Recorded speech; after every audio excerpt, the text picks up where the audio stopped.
Vamos avançar aqui num assunto que eu tô muito curioso. Guerra do Paraguai. Guerra do Paraguai. Dar um pulo na história, porque eu quero falar também do Duque de Caxias, que é seu tio, trisavô? Eu sou penta sobrinho neto. Ah, então vamos lá. Vamos Penta dar esse sobrinho salto, neto. porque senão não dá tempo. O meu Lima vem dele, né? Vem dele lá tá. também. Eu sou Oliveira Lima, ele tá em Lima. Então, Guerra do Paraguai começa quando os paraguaios apresam um barco brasileiro chamado Marquês de Olinda, acho que é o Rio Paraná, e dentro está o governador da província do Mato Grosso. E esse cara é preso junto com a tripulação do barco, e ele vai para a cadeia e ele é morto na cadeia, morre na cadeia. Imagine essa situação hoje. O Paraguai vem, sei lá, sequestra o Tarcísio aqui de São Paulo e mata o governador. O que será que ia acontecer? É guerra, É não guerra. tem jeito. É guerra. Se não fosse o Brasil inteiro, o estado de São Paulo entraria em guerra. Que tem uma tradição de entrar em guerra que também sumiu dos livros, né? Sumiu dos livros. Isso é outra história. Mas aí inicia todo o movimento que vai dar na Guerra do Paraguai. Mas a pequena história interessante disso é que aquela tripulação do Marquês de Olinda foi presa e foi para uma outra cadeia. O cara, como era governador, deve ter ido para uma coisa, né, melhor, na Polinter. Ele foi parar em outro lugar. Foi parar em outro lugar. Ponto zero lá no Rio, que chamava antigamente. E essa galera da tripulação foi para uma outra prisão, bem mais chulé, né? E foi muito maltratado. Muito maltratado. Alguns já morreram ali e tal. E depois eles foram transferidos para uma outra prisão. Conforme a guerra ia acontecendo, foi uma coisa meio nazista. Lembra que os nazistas foram perdendo a batalha e foram levando os prisioneiros recuando, locais, fazendo né? aquelas caminhadas. Fizeram isso com essa tripulação. E eles chegaram a fugir durante um período. Virou uma epopeia deles, de fuga e prisão, sobrevivência. Um ajudando o outro, eles se protegendo ali. E ao ponto de que a Guerra do Paraguai aconteceu inteira, acabou, Solano Lopes morreu e eles ainda estavam presos e fugindo. Depois do final da guerra, um dia eles encontraram lá uma tropa brasileira que foi explicar para eles que a guerra já tinha acabado. Ou seja, a aventura desses caras, a sobrevivência, a epopeia deles ali, é mais uma dessas pequenas histórias brasileiras interessantíssimas, mais até do que, se você pegar a Guerra do Paraguai, várias grandes batalhas acontecendo ali, os aliados, porque tem que entender também que nessa época o prata era o acesso que o Brasil tinha para o interior do Brasil. A região do Mato Grosso, que era muito maior do que é hoje, era uma região que o Brasil não tinha acesso por terra. Você só conseguia acessar pelo mar. Entrava pelo Rio do Prata, ali entre Argentina e Uruguai, e subia e fazia todo o comércio. O Paraguai só tinha acesso ao mar por ali também, fluvial. Então era muito importante naquela época essa navegação de rio, né? E o Brasil, se perdesse acesso a essa região enorme, que era quase o miolo todo do Brasil, se algum desses países invadisse a região e tomasse, o Brasil ia ficar sabendo semanas depois que o próprio território dele foi invadido. Então, é uma questão de territorial, de sobrevivência, de estratégia, de independência, de autonomia. Tudo isso justificava você não permitir. Porque quando o livro de história fala de... Não, teve uma Batalha do Prata. Mas o que é a Batalha do Prata? É por causa a gente lendo o livro das crianças pensa até que eles estão lutando por prata e ouro.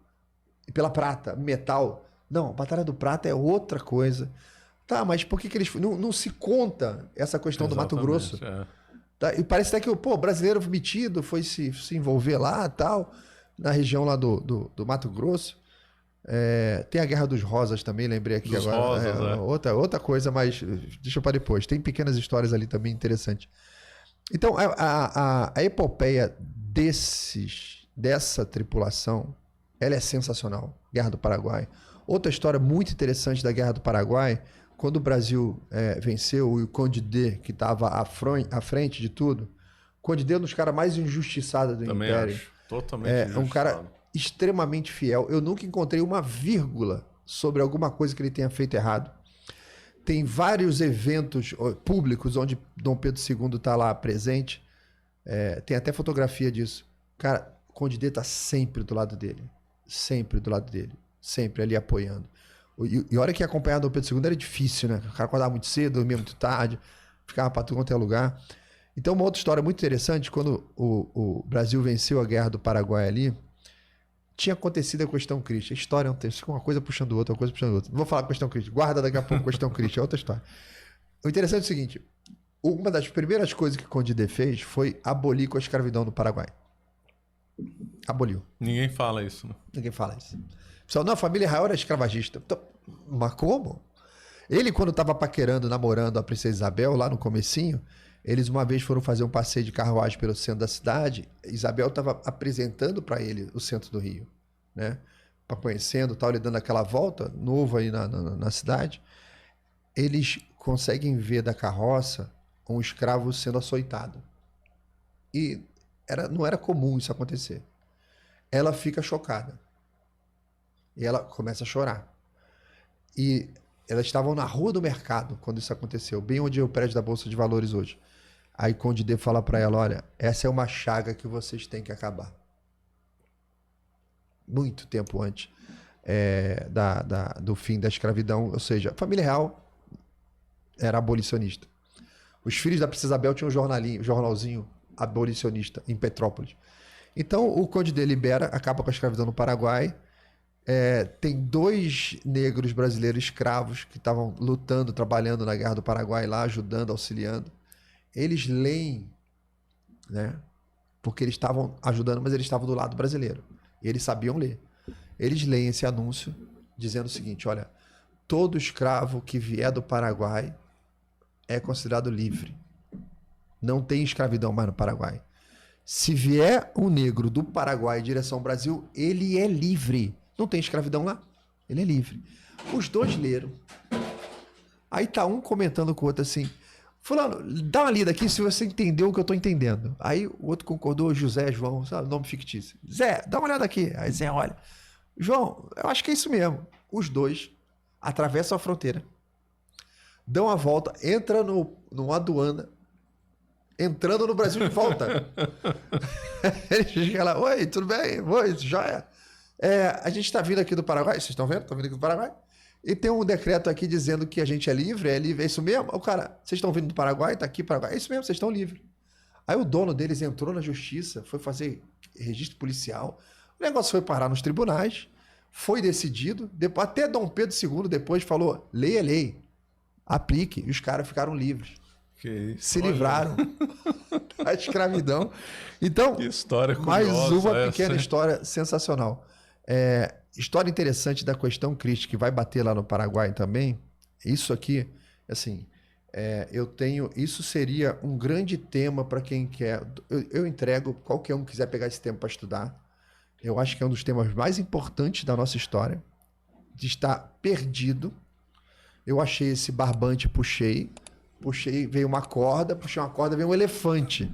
Aí eu falei, vou fazer uma tese disso aqui, vou apresentar na academia e tal. Aí eu fui ver os cursos de história no Brasil. Não dá. Falei, vou fazer um mestrado? Não dá. Não dá para você escolher o tema, tem que ser o tema que o orientador quer. É uma complicação. Eu falei, desisto. Mais fácil eu publicar um livro solto do que fazer um trabalho desse. Qual é a história? Aconteceu a questão Christie, que é uma outra história muito interessante, cheia de pequenas histórias. Cheia. Tem uma que aconteceu na terra da minha mãe, em Cabo Frio. O HMS Cormorant parou na Praia do Forte. Conhece Cabo Frio? Conheço, mas não lembro o nome das praias. Não. Já faz tempo. É a principal praia de Cabo Frio, é a maior ali. O HMS Cormorant parou ali em frente à Praia do Forte.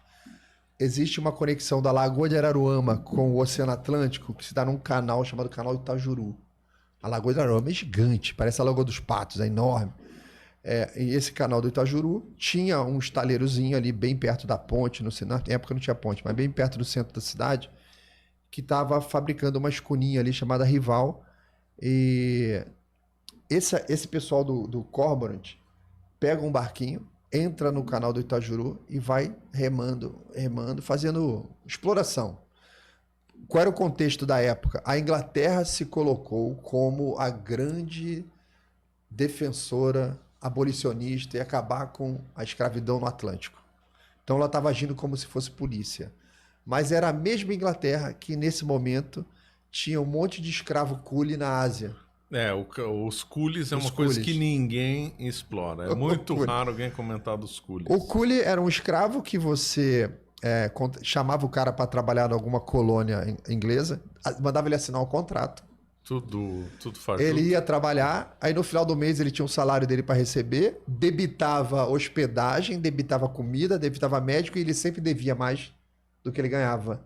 Ou seja, ele nunca mais conseguia sair do contrato. O inglês chamava isso de, não, temos um contrato, somos dois adultos, foi feito espontaneamente e tal, mas era uma escravidão falsificada. Era com esses escravos coolies na Índia que eles fabricavam ópio, para trocar na China por prata, seda e outras especiarias, outras coisas lá para vender na Europa. E provocou as 2 guerras do ópio, que é um outro assunto também e tal. Mas, ou seja, o que eu quero falar é, essa Inglaterra que se dizia abolicionista aqui no Atlântico, no Pacífico, era a maior escravizadora da região. E quando teve a Guerra Civil Além Americana... dos coolies, tinha os Blackbirds, né? Ah, sim. Que eram aqueles que eram ligados à Austrália. A Inglaterra, que na época a Austrália era colônia inglesa, capturava lá os escravos nas ilhas do Pacífico. Ali valia a escravidão. Ali vale. Era uma filial da Inglaterra. Ali. Então, essa mesma Inglaterra que era abolicionista no Atlântico, escravagista no Pacífico, quando teve a Guerra Civil Americana, a Inglaterra apoiou os Estados do Sul escravagistas. E não os escravos do Norte, abolicionistas. Por quê? Existia 2 enormes fábricas de tecido na Inglaterra, dependentes do algodão do Mississippi, do algodão daquela região. Então, essa Inglaterra abolicionista para os brasileiros era escravagista americana e escravagista no Pacífico, né? Isso não quer dizer que não existia na Inglaterra as sociedades anti-escravidão funcionando, o debate público, tudo isso acontecia. Então, o Cormorant, quando entrou em Cabo Frio ali, eles estavam agindo como a Inglaterra abolicionista. Eles vão trocando boné, né? Ele vai trocando boné. Não, agora eu sou abolicionista. Aí eles entraram, tá? E tinha sido aprovada tinha uma lei na Inglaterra que permitia esse tipo de operação e esse saque. Prize Money, o nome da lei. Prize Money. E a maior parte do saque ficava com a tripulação e outra parte ia para a coroa. Então havia um interesse econômico. A Inglaterra tinha até abolido essa lei porque ela dava muito problema diplomático. E ela tinha sido resgatada na época do translado da família real para o Brasil, para eles precificarem o custo da escolta. Baseada nesse registro da Prize Money, desse custo da escolta, a gente sabe hoje, através de documentações portuguesas, que a estimativa de que Dom João VI trouxe para o Brasil seria algo hoje como 20 bilhões de dólares. Nossa, é muito dinheiro. É muito dinheiro. Dom João trouxe 20 bilhões de dólares de dinheiros atuais. Quando ele foi embora, lembra que o pessoal fala assim, ele levou todo o dinheiro do Estado e o Brasil ficou falido. Essa é uma versão que se dá. Ele levou cerca de 5 bilhões, um troço assim, porque ele foi para Portugal. Ele era o rei. Ia resolver problemas no reino. Portugal estava falido e o Brasil não estava falido. Aí ele falou, não, o dinheiro está entrando no caixa aqui, mas não está entrando lá. Eu vou levar essa grana porque eu vou precisar disso para fazer gestão lá. Mas ele trouxe muito mais do que ele trouxe muito mais do que ele construiu o Brasil, né? O Brasil que Pedro II tornou independente foi construído por Dom João. Bonifácio teve seu mérito, Pedro teve seu mérito, Leopoldina teve seu mérito, mas todo mundo tornou independente um país construído durante muitos anos por Dom João, né? Isso é que tem que ser contado. Então você pega de 1808, né, até 1822, nós estamos falando de 24 anos aí de construção com a mão de Dom João. Né? 24 não. Não, 24 não. 24 não. São 2, 10, 10, 12, mais 2 são 14 anos. Então, voltando aqui, o pessoal do Cormorant entra em Cabo Frio, no canal do Itajuru. Os caras tomam vai lá e joga fora a âncora, né? Pega o navio que estava novinho e vai embora, abre a vela e vai embora com ele. Tô falando baixo até. Vai falando segredos, conta pra ninguém. Eles vão levando pelo canal do Itajuru. Quando eles não perceberam O prático estava dentro, fazendo uma inspeção ali dentro, calafetagem, essas coisas. Quando o cara sai, que ele sente que o barco está andando, quando ele sai, olha assim, aquele monte de britânico falando inglês, roubando o barco, o cara mete a mão na garrucha que ele tinha, começa um tiroteio dentro do barco. Nisso, o barco está lento, saindo lentamente. A população da cidade escuta o tiroteio, dá tempo do pessoal correr, voltar, se comunicar, explicar o que estava acontecendo, porque vários desses saques tinham acontecido pelo Brasil e os jornais publicavam. A população sabia o que estava acontecendo. Você vai no jornal da época, tá cheio de incidente. Teve 300 e tantos incidentes no Atlântico. Nossa, é muito, hein? 300 e o almirante responsável aqui da região reportou acho que 8 só. 8 ou 12, um troço assim. O resto eles botavam no bolso, né, por causa da prize money. Teve um exemplo de um marinheiro que ganhou 360 salários em um mês com esses saques. Então era um negócio que eles queriam fazer fortuna aqui no nosso litoral. Então eles pegavam navio de passageiro para falar, não, mas que navio de passageiro, de cabotagem, não tem como fazer tráfico africano, né? Ah, não quero saber. Não quero saber. Pegava carga, pegava tudo. Então o povo da cidade escuta, o povo da cidade corre para a margem do canal e começa um tiroteio entre... Porque o contramestre que estava lá dentro do rival trocou tiro com eles e pulou na água, caiu fora. Sozinho, com um monte de inglês. E o pessoal da cidade começou a trocar tiro com o barco. E o pessoal da cidade com arma mais longa, né? Quando você vai saindo do canal Itajuru, tem uma ilha que divide o canal em dois, assim. Você tem que escolher o lado esquerdo ou direito. A galera da navegação que está saindo sabe que quem tem calado ali é o lado direito. Tudo sempre o lado direito. Como os ingleses não conheciam e estavam trocando tiro ao mesmo tempo, eles pegaram o lado esquerdo e encalharam. Encalharam. Aí eles encalhados lá, tomando tiro. Aí veio o barquinho inglês já remo lá para pegar uns calherzinhos para buscar os caras. E eles ficaram numa distância que o tiro do pessoal já não alcançava. Mas eles estavam encalhados, também não conseguia levar. Aí ficava um fazendo sinal feio pro outro de lá, né? E falando de lá, gritando, xingando. Aí os ingleses pegaram a bandeira do Brasil Império que estava dentro do rival, botaram óleo de baleia ali que tinha lá dentro também, e tacaram fogo na bandeira e ficaram ali mostrando para os brasileiros a bandeira deles pegando fogo. Aí o pessoal louco. Sai no jornal essa história. A Questão Christi é cheio de pequenas histórias. Sai no jornal essa história. Todo mundo fica sabendo. Eles vão embora dali, não conseguem levar. O Cormorant sai dali, vai pro porto de Paranaguá. Tinha 3 barcos saindo. Quando dá de cara com aquele navio britânico ali, vindo, fazendo sinal para eles para parar, porque eles iam levar a blitz da PM, né, que mandou você encostar. É a mesma coisa. Os caras deram a volta e voltaram pro porto. O Cormorant entrou no porto perseguindo todo mundo. Chegou lá no porto, aí começou a celeuma, porque um dos donos daqueles barcos afundou o próprio barco no porto, falou, isso aqui não vai levar de jeito nenhum. Afundou, depois ele conseguiu tirar do porto, eu sempre quis saber como que você afunda e desafunda um barco. Não sei explicar. Naquela época, né? O cara conseguiu fazer. E os caras vão lá na marra, amarram 3 daqueles barcos, aí vai o juiz da cidade, vai o cara da guarda, vai o cara do forte, tem o forte do Paranaguá, que tinha alguns canhões ali, vai todo mundo falar com os ingleses, o inglês mostra a carta, que eu tenho autorização para fazer isso aqui, não sei o quê, mas isso aqui não tem trabalho escravo, olha aqui, ó, toma toda a documentação do barco, um tá levando chá, outro tá levando não sei o quê, não tem nada a ver com escravidão, não quero saber, prize money, né? Quero saber, até o cara, pô, a cara tá cheia de chá, tá cheio de não sei o quê. Não, melhor ainda. Melhor ainda, eu vou levar tudo. A população da cidade corre pro forte, junta um monte de canhão daquelas guerras farroupilha que teve lá, vota lá na saída. Quando o comandante do forte manda um sargento com uma intimação dizendo assim, ó, vocês não podem sair, levando os barcos. Os caras dão um tiro de pólvora seca no barco. Só que foi uma tremenda covardia, né? Porque tiro de pólvora seca, se você tomar um natural, já arde. Imagina de um canhão. Machucou todos os caras no barco que tava levando lá. Só que pro pessoal do forte, era já declaração de guerra ali. Aí acontece a famosa Batalha de Paranaguá. Procure esse termo, Batalha de Paranaguá.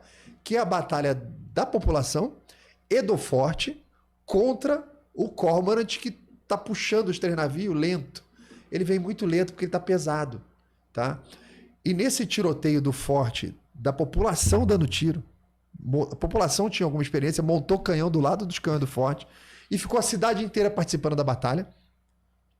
Mataram 2 marinheiros do Cormorant com tiro de canhão. Pegou bala de canhão no cara, cortado no meio, assim. Tá? No Brasil não se feriu ninguém.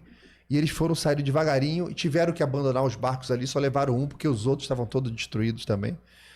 E o que aconteceu na questão Christie? Foram vários desses eventos acontecendo, pequenos, vários. Mataram um marinheiro no Rio, cortaram o dedo de um outro cara, mataram um cara no Porto. Aí teve o naufrágio lá ali na praia do Albordão, no Sul, que a carga foi pra praia. Isso, aí o Christie, esse é o mais famoso. O Christie entrou reclamando, queria a carga. Pedro II paga a multa que o Christie cobrou e a Inglaterra nunca devolveu. Se de um dia é oportunidade, alguém tiver a oportunidade de falar com alguém da diplomacia e falar assim, ó, vocês estão devendo o Brasil até hoje, vocês não devolveram, tá? Beleza. Então, o que acontece na questão Christie? Eu tinha tantas coisas para contar da Christie, mas eu vou direto para o ponto, que é o seguinte. Quando o Brasil rompeu relações com a Inglaterra, por causa desse monte de evento da questão Christie, teve briga de bar, teve briga... Fora que o Christie era um fulano bêbado, viciado em jogo. O Christie foi jogar xadrez, sei lá o que, ele estava jogando carta na casa do embaixador russo, e saiu no soco com o embaixador americano numa partida de carta lá. Era um barraqueiro novinho, todo destemperado. Quando a população do Rio pediu para Pedro II para entrar em guerra com a Inglaterra, com o Christie e tal, o cara, o chefe da frota, o Warren, o nome dele, pegou o Christie, botou no barco e subiu com ele do Brasil. Tirou ele do Brasil. O Christie depois foi demitido, teve um monte de problema, mandaram um outro cara para ser a diplomacia, porque começou um monte de problema, mas aí é questão crítica. Mas qual é o problema? O Brasil rompeu relações com a Inglaterra, que eu falei, que é o grande tema de história que está perdido, que alguém tem que pegar essa linha e continuar. O Brasil entrou em guerra, rompeu as relações com a Inglaterra, a questão foi para arbitragem com o rei belga, que era tio da Rainha Vitória. O Brasil falou, vamos perder. Complicou, vou perder, nós vamos entrar em guerra. O Brasil começa a se preparar para entrar em guerra. Pedro II começa a vistoriar os fortes, chama as autoridades, começa a ver como é que está o exército, como é que está a marinha, estava tudo horrível. Estava tudo muito mal. E o Brasil começa a se preparar para a guerra. O Brasil manda emissários para os Estados Unidos. O grande fornecedor militar brasileiro era a Inglaterra. Não posso comprar arma da Inglaterra para lutar com a Inglaterra. Não dá. Só que estava acontecendo a Guerra Civil Americana. E os americanos disseram, não consigo te fornecer, porque eu estou consumindo. E o Brasil não podia comprar da Inglaterra. O Brasil teve que, na terceira opção, plano C do Brasil, França, plano D, Bélgica. Comprou algumas coisas da Bélgica e a maior parte da França. E qual é o ponto da história? Professor Marcelo, você que é historiador também aí, olha esse ponto da nossa história. Quando você compra equipamento de um país, estou falando de 1860, junto vem uma nova doutrina. E lógico, é sempre assim. Se você tinha aqueles mosquetão que não tinha pontaria nenhuma, você lutava em pé, né? Um apontando para o outro, aquele bloco que a gente vê nos filmes, os caras andando e atirando. Se aquilo melhora a pontaria, você tem que se esconder, surge a trincheira. Se você evolui na trincheira e surge a metralhadora, nem a trincheira serve, você tem que ter o blindado. Começa a vir carro de combate para se proteger de metralhadora, eu conseguir avançar. Então, o que determina a doutrina é o armamento.